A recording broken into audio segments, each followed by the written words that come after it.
mai ilimi shi yake yin tarbiyya gun iyalai.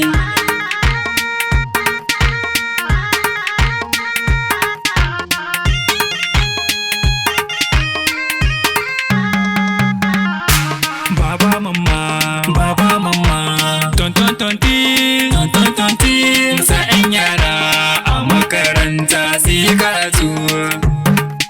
Da sunan Allah zani waƙata, Rabbi sarkin mulki kai kayo ummata, kai wani jar albarka cikin ƙasashe ta zamto babba. A yanzu zan yi bayani ga al'umma gaba ɗaya akan tarbiyya da ilimi gaba ɗaya. Iyayenmu mata da ma maza da al'umma gaba ɗaya, mu ɗau 'yan yara gaba ɗayansu mu kai makaranta. Malaman makaranta ku dinga tirsasa su akan su yi karatu su ilimi su kore jahilcin su.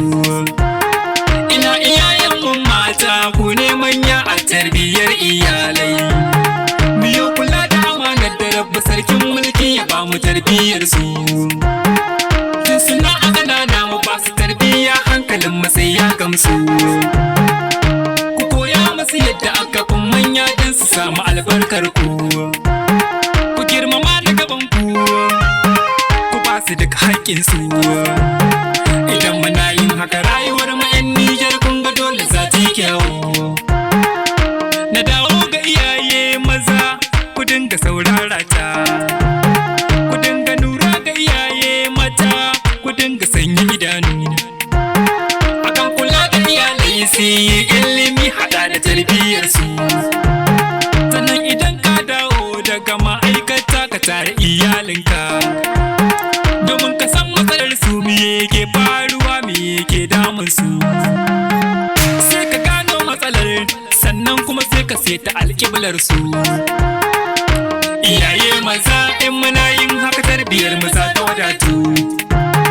Idan iyalai sun zo daga makaranta mu karɓi littafin su. Shin me aka ba ku a makaranta in ka sani ka dinga tanin su. Ku daina bari su fita su hau kan titi su dinga yin yawon su. Idan ba ekol kusa akwai makaranta ku dinga tuttura su. Zan so ku sani shaye-shaye na karewa cikin ƙasar mu ta Nijar.